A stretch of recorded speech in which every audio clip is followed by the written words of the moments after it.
हमारा जो हिंदू संप्रदाय है भारत देश में,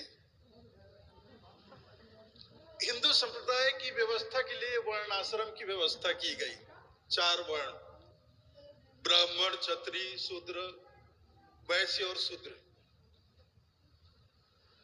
इन चारों को मिलकर हिंदू संप्रदाय की व्यवस्था संभालनी थी। लेकिन धीरे धीरे समय के साथ साथ इस व्यवस्था में विकृति आती गई, और ये बहुत स्वाभाविक है। समयानुसार विकृति आना इस संसार का नियम है। जैसे हम जन्म लेते हैं, बच्चे होते बिल्कुल स्वस्थ होते हैं, उम्र बढ़ती जाती, हम और स्वस्थ तंदुरुस्त होते जाते हैं, और उम्र बढ़ती जाती है, अधेड़ होते हैं, फिर शरीर में विकृति आने लगती है। किसी को शुगर हो जाता है, डायबिटीज हो जाता है, किसी को ब्लड प्रेशर हो जाता है,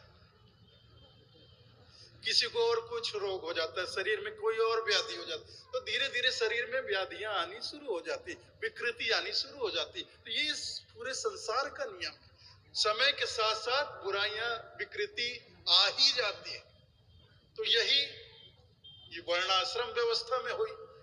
ये वर्णाश्रम व्यवस्था कब जातियों में बदल गई पता भी नहीं चला। ये 4 वर्ण 4 जातियों में बट गए। ब्राह्मण एक जाति हो गई, क्षत्रिय एक जाति हो गई, वैश्य एक जाति, शूद्र एक जाति, और इनमें इतना भेदभाव उत्पन्न हो गया, इतना भेदभाव उत्पन्न हो गया कि एक दूसरे के प्रति मन में घृणा उत्पन्न हो गई, नफरत जाग गई। कोई अपने आप को बहुत बड़ा समझने लगा, कोई ऊंचा समझने लगा, और किसी दूसरे वर्ण के लोगों को बहुत नीचा, बहुत छोटा समझने लगा। इतना छोटा समझने लग गए कि उनके साथ उठना बैठना तो दूर, वो अगर बैठे हो तो उनके सामने से भी गुजर जाए तो उसका महापाप माना जाता था कि हमारे सामने से वो व्यक्ति गुजर कैसे गया।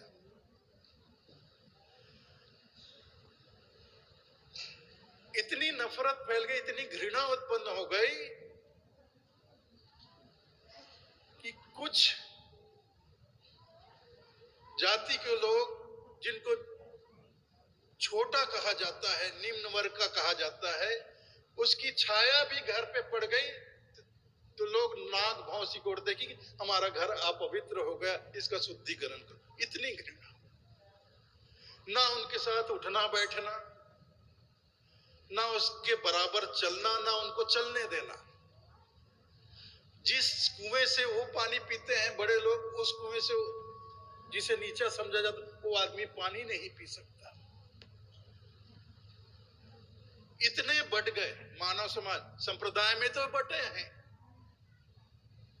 कोई हिंदू है, कोई मुसलमान है, कोई सिख है, कोई ईसाई है, कोई जैन है, कोई बौद्ध है,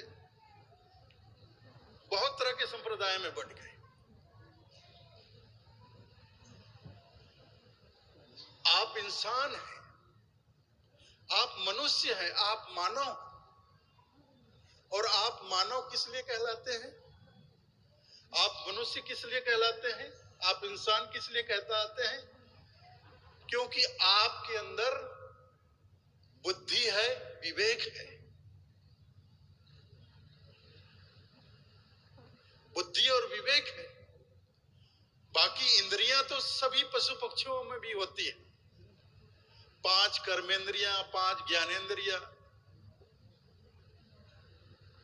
लेकिन उसके साथ साथ मनुष्य के पास एक अंतःकरण है।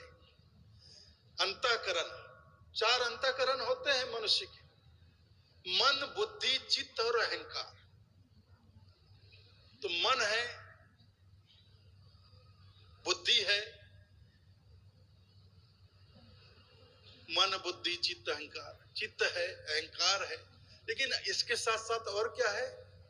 बुद्धि के साथ साथ एक बहुत बड़ा वरदान मिला हुआ है मनुष्य को, जो है विवेक। विवेक करना,